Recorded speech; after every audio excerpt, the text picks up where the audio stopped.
What is up, down, and sideways, everybody? Welcome to another episode of League on Lock. My name is Eric, and it's a trying time as the offseason gets into full gear after Worlds, because you're going to be hearing rumors from anybody on Twitter, actual, reliable sources that are actually involved in the scene and know a lot of people, and just, random people on Reddit. Teams are going to be throwing out distraction ideas or potential storylines. So it's hard to navigate your way through. The best is just to fully embrace them all and dream your dreams of teams that you want to see, what roster moves you want your specific team to make. But today, we're going to go through the biggest of the rumors that we've seen so far in the offseason. And again, keep in mind, we have to put this disclaimer every time. These are rumors, and nothing is final until free agency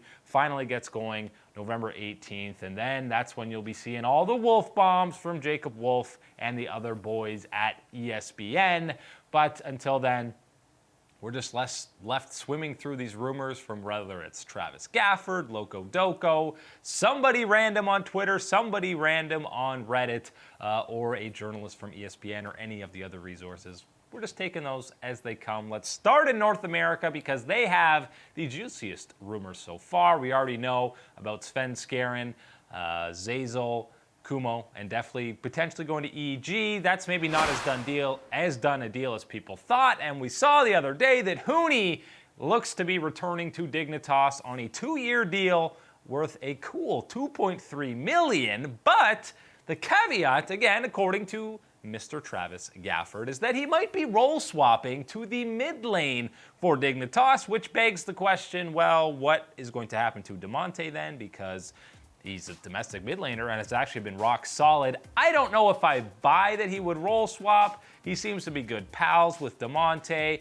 I think Dig should be pretty happy with their 2019 performance overall. We know Huni likes to basically play mid laners in the top lane, so in that sense, it makes a little bit of sense for him to go over there, but I still don't see that happening. The meta right now, you can play whatever you want in the top lane, and you're seeing all these world-class carry top laners do just that. The flex capability is really what makes individual rosters so strong. So I don't know if I'm buying into Huni role swapping to that mid lane. Maybe they'll just have 2 solo laners. That could definitely be the future of League of Legends. You don't have a mid laner and a top laner. You just have 2 solo laners, and maybe they swap around either way. Who knows? Maybe that's what they'll end up doing with Damonte in that mid lane. Some of the other rumors, a lot of it has to do with C9 and TSM. Those are clearly going to be the 2 orgs. Not only are they 2 of the biggest orgs in North America, but they also will probably be making some of the biggest moves. Team Solo Mid, we know they got Bjergsen and Cloud9. Sneaky has been the face of the team, but that might be changing. And Licorice, who is somebody that everybody should be going after, and this has got to be priority number 1 for Cloud9, which is why this very unlikely and maybe the most far-fetched rumor that I've seen, well, definitely not the most far-fetched, but a very unlikely one, is Licorice going over to TSM. I can't imagine Cloud9 would ever allow this to happen. I think anyone on their roster has the potential to be moving on for 2020, except for their stud top laner, because he is a domestic solo laner and has proven for 3-4 splits in a row that he is basically at worst a top 3 top laner in North America. So I can't imagine Cloud9 giving him up. Obviously, TSM would love to have him. Broken Blade had some great moments, but Licorice isn't going to be taking up an import slot, so it would be great for them to have him, but I can't see that happening. Amazing to TSM is something that I could definitely see. Got that synergy historically with Bjergsen. He has plenty of international experience, another veteran on the team. Maybe they want vets instead of developing some of this young talent. I don't know what TSM is looking for. Other than that, you've got still so many of these around TSM specifically. I would be absolutely flabbergasted if Sven came back. It's going to be somebody from EU. We're just not sure yet if it's going to be Kabe, Upset, or maybe even Reckless. That's kind of the outside shot for me. I think Kabe is the front runner at this point, although Upset, now officially not a part of Schalke for next year. And he did tweet that the sun is beautiful in LA, but I think he's memeing a little bit there. I think Upset probably staying in EU, Kabe coming to TSM. Biofrost and Smoothie, it sounds like there's potential that TSM and CLG will be swapping supports back. I mean, Bio left TSM to go to CLG, and now maybe he's going back. It was maybe just a proving grounds or training moment for him to kind of step into that leadership role, which is exactly what he did on CLG, and then come back to TSM, because that was the main issue I think that Reggie and the organization had, is he didn't have enough of a voice on this team. And Biofrost alongside Licorice is one of the few examples of teams actually developing young domestic North American talent and showcasing that they can compete on an international and world stage. That's exactly what both of these guys did. Smoothie, I mean, he's hopped around a lot of teams now, especially since he left from Cloud9. I think Biofrost would actually be an upgrade over Smoothie. He had a fantastic split for CLG in summer, and obviously it all depends on who the AD is actually going to be for TSM, because we know Stixay re-signed. He will be there on CLG, whether or not he's getting a new support. I think Biofrost would be a solid start for TSM to get back. Maybe it's just the beginning of the redemption tour with Sven Skaren. Maybe somehow this EGD deal falls apart and he goes back to TSM with Biofrost. That would be absolutely hilarious, but I'll tell you what, there's absolutely no chance that Doublelift would be coming back to that squad. But Bio would be fun on TSM, and I could see that potentially happening. One of the other new teams coming in, Immortals, I thought it would be a lock that they're at the very least keeping Crown on the roster. He was single-handedly carrying Optic last year to a playoff berth in a lot of these games, but again, a couple of different rumors and sources, reliable and not, have said that they might not be looking at keeping him. Maybe they think he's too expensive. Maybe Immortals, they don't have the money because they spent $25 million on a Call of Duty franchising spot, and they want to go with younger, cheaper North American talent, but that would be a big mistake for me. Crown is the one guy you have to keep, although it does sound like they might be moving Dardoch into that starting jungler spot. That is another rumor going around, which begs the question, where is Meteos going? Is he going to TSM? There's a lot of junglers that are going to be on the free agent market. Smithy, Meteos, maybe Dardoch, depending on if he does start for Immortals. Amazing is out there, and those are all guys that will not take up an import slot. So the jungle pool is vast in North America. Talking Amazing and 100 Thieves, we know Zeeks is now the head coach for them. That's the big move for them. And based on his introduction video with Papa Smithy, it sounds like the squad will not be spending big this split. That's something that they've absolutely done in their first 2 years with the big signings and Someday and Bang. And a couple of different people have said or thought that Someday might not be staying with them, whether or not he doesn't want to be on 100 Thieves anymore because they let him suffer in the Academy League for the majority of the split, even though they ended up winning the entire Academy League on 100 Thieves. But I would prioritize keeping Someday even over Bang. Those are two great pillars to build around, although it does limit your roster. So maybe Papa Smithy and co don't want to have that limitation. Maybe they get rid of both of them, or at least shop out what the offers are. But either way, huge changes coming for 100 Thieves, whether or not it's imports or developing young talent, which sounds like it's the path that Papa and Zeeks want to go, again, based on that introduction video that they did for the new org. But who knows how many of these are going to come true. But one thing is for certain, Team Liquid is going to look pretty similar. I would imagine only Xmithy may be changing if they get an import. TSM, Cloud9, 100 Thieves, and obviously all the new teams coming in, they are going to be very different, and there is expected to be some huge roster shakeups in North America ahead of the spring split. Coming up after the break, we look at the rumor mill in Europe, and there is an AD carry carousel. Where are they going? Who's staying to EU? And who's going to NA?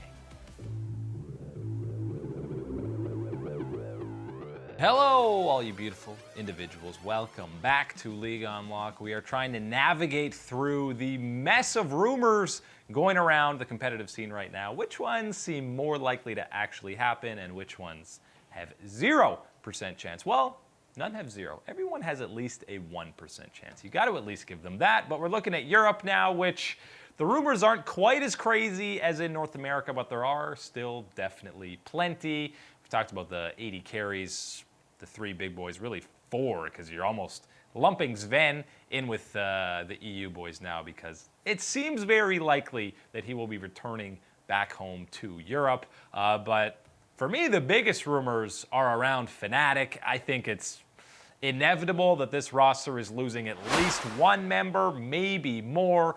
We've heard through, I don't know if Nemesis was trolling or he actually didn't mean to go into LS's stream and basically complain that working with SK on buyouts, SK Gaming on buyouts has been a headache for him, because you got to assume LS is streaming. So maybe he's trolling, but it sounds like at least Selfmade is probably joining Fnatic to be reunited with his old teammate in Nemesis, which of course means that Broxa is going to be out.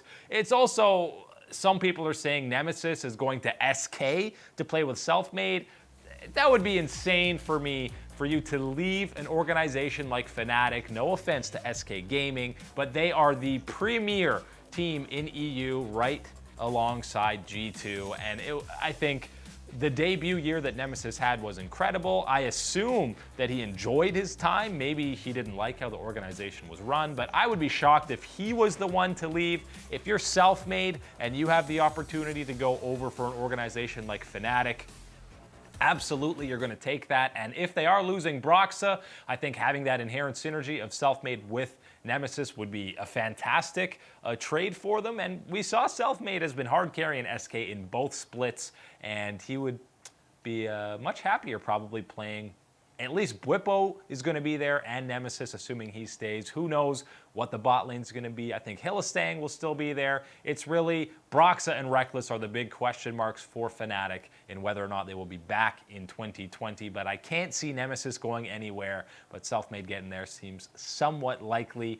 Let's talk about these 380 carries again, because we know somebody has got to be going to TSM from these 3 in Reckless, Kabe, Upset. Somebody's going to TSM, and we know that Upset a while ago, really before, in the middle of Worlds, it was already rumored that he'd be going maybe to Origin. But Kabe is a guy who obviously has played himself into a top-tier team. Whether it's in Europe and he ends up replacing Reckless on Fnatic because he moves on, or he goes over to TSM, I think those are the 2 likely options here for Kabe, at least the most likely ones. It's probably a matter of whether or not, well, first off, if Reckless leaves, and if he wants to play in North America. He's a relatively quiet guy. You don't really... He's not the smack-talking type. He just lets his play speak for himself, and his play spoke pretty darn loudly throughout all of 2019. Everybody, anytime you heard a preview or anytime anyone was talking about Splice, it was Kabe's the man. He's the late-game insurance. They play through him to get him ahead, put him on these hyper carries, and he'll take over the game. He did play some mages to varying degrees of success as well, so he is pretty flexible. He doesn't have to only play these hyperscaling 80 carries. I'd like to see Kabe on a top-tier team. And TSM, I don't know if they're going to be a top-tier team, so maybe stay in EU and go to Fnatic if Reckless is going to be leaving. When it comes to Upset, I talked earlier, he already tweeted that the sun and weather is so nice in LA, which is... It's hard to say if that's him trolling or he's actually in LA, but we know earlier he was at the Origin team house. We know now that he is not going to be on Schalke. So either one of these, he's either going to Origin, I think, or TSM, or again, some combination of maybe he's replacing Reckless on Fnatic, or as you saw at the bottom of the board there, you had Hans Sama potentially joining Rogue. So just throw in another EU 80 carry in the mix. But Rogue is another opportunity, I think, for somebody in Europe where if you put, I mean, any of these guys, Hans Sama, Upset, even Kabe, even Sven if he's coming back, those are all going to be big upgrades over Woolite or Hiku over there. And with the young talent in Inspired, Finn, and Larson. That all of a sudden is a team that could finish right behind G2 or Fnatic and be in the top half of a playoff push. So we know Upset is happy with whatever team he's likely ending up signing with. It sounds like he's already got it all figured out, but there's basically 4, maybe even 5 AD carries, either from Europe or Sven, formerly of EU, where there's a lot of teams that have got to find a spot. Splice, Fnatic, Origin, Schalke. I still don't think Origin should get rid of Patrick, but maybe that's what Deficio and the boys want to end up doing. But there's a lot of EU AD carries to be figured out. And also, we didn't even talk about Xerxes. We already knew before that it sounds like he wants to go to the LPL. I think a lot of EU teams might be throwing some money his way. Maybe that deters him from going overseas and to playing on a team where he doesn't speak the same language as anyone else. I'd like to see him stay in EU, but the first ever EU player in China would be pretty darn cool as well. Coming up after the break, the LCK and the LPL. The rumors aren't quite as insane, but Dragon X is kind of steering the ship themselves. What is this roster gonna look like? Ladies and gentlemen, we have returned to League Unlock, and it is China and Korea's time to shine when it comes to off-season rumors, and actually, they're a little bit quieter than their Western brethren, and we know I don't want to say poaching, but there's always some kind of behind the scenes going on, whether it's all kind of hidden in code with all these players speaking to one another. But the most interesting team, apart from Griffin, whether or not they're blowing up the entire roster for me, is Dragon X, new brand. They're not Kings anymore, but CV Max is coming over, and well, what's this roster going to look like? You got to think. It sounds like Deft is going to be there because he's already recruiting people very subtly, and now KT and Dragon X have a bit of an issue, and they are going at each other's throats. And I'll see if I can kind of explain this. It's Deft basically tweeting out pictures